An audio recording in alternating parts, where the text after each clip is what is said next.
पाकिस्तानने पीओके खाली करावं, भारत पाक मधील सिंधू पाणी करार स्थगितच राहणार, भारतीय परराष्ट्र खात्याकडूनही स्पष्ट. जम्मू काश्मीरबाबतचे प्रश्न द्विपक्षीय पद्धतीने सोडवले जाणार, आम्हाला कुणाचीही मध्यस्थी मान्य नाही. भारत आणि अमेरिकेमधील चर्चेत व्यापाराचा मुद्दा नव्हता, ट्रम्प यांच्या दाव्यावर परराष्ट्र मंत्रालयाकडून स्पष्टीकरण. पहलगाम हल्ल्याची जबाबदारी टीआरएफ संघटनेने घेतली होती, टीआरएफला दहशतवादी संघटनांच्या यादीमध्ये टाकावं, भारताची मागणी. पराभवानंतरही ढोल वाजवण्याची पाकिस्तानची परंपरा जुनी, पाकिस्तानमधील जल्लोषावर परराष्ट्र खात्याची प्रतिक्रिया. पंतप्रधान मोदींकडून एअरफोर्स, नेव्ही, आर्मीच्या जवानांना सॅल्यूट. भारतीय सैन्य न्यूक्लिअर ब्लॅकमेलच्या धमकीची हवाच काढून टाकतात, पंतप्रधान मोदींचं वक्तव्य. भारताची S-400 एअर डिफेन्स सिस्टीम उद्ध्वस्त केल्याचा पाकचा दावा खोटा. आदमपूर एअरबेसवरील S-400 सिस्टीम सुस्थितीमध्ये. S-400 एअर डिफेन्स सिस्टीम समोर उभं राहत पंतप्रधान मोदींचा जवानांसोबत संवाद.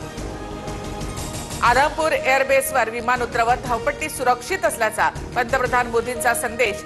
आदमपूर एअरबेसची धावपट्टी उद्ध्वस्त झाल्याचा कांगावा पाकिस्ताननं केला होता. पाकिस्तानकडून शस्त्रसंधीचे उल्लंघन, भारतीय लष्कराने पाकची चौकीच उडवली. भारत पाक एलओसीवरील व्हिडिओ समोर. भारताच्या हल्ल्यामध्ये पाक एअरफोर्सच्या 5 तर पाक आर्मीच्या 6 सैनिकांचा मृत्यू. पाकची कबुली. पाक लष्कर प्रमुख मुनीरकडून जखमी सैनिकांची भेट. उद्या सुरक्षा समितीची बैठक. उद्या सकाळी 11 वाजता बैठकीचं आयोजन. ऑपरेशन सिंदूर आणि सुरक्षा संबंधीचा आढावा घेण्यात येणार. संरक्षण मंत्री राजनाथ सिंग यांची लष्कर अधिकाऱ्यांसोबत बैठक. सीडीएस, तीनही दलांचे प्रमुख आणि संरक्षण सचिवांच्या उपस्थितीमध्ये बैठक संपन्न. राजनाथ सिंग यांनी सुरक्षेचा आढावा घेतला. जम्मू काश्मीरच्या शोपियानमध्ये भारतीय लष्कराचं ऑपरेशन केलं. लष्कर-ए तैयबाचे 3 दहशतवादी ठार, 2 दहशतवाद्यांची ओळख पटली. न्यायमूर्ती भूषण गवई उद्या सरन्यायाधीश पदाची शपथ घेणार. भूषण गवई सरन्यायाधीश पदाची शपथ घेणारी दुसरे दलित व्यक्ती ठरणार. रशियाचे राष्ट्राध्यक्ष व्लादिमीर पुतीन भारत दौऱ्यावर येणार. द्विपक्षीय शिखर परिषदेसाठी मोदींकडून पुतीन यांना भारत भेटीचं आमंत्रण. अमेरिका चीनमधील करयुद्धाला विराम. दोन्ही देशांकडून करवाढ 90 दिवसांसाठी स्थगित. अन्नधान्याच्या किमती नियंत्रणात राहिल्यामुळे महागाईच्या दरामध्ये घट.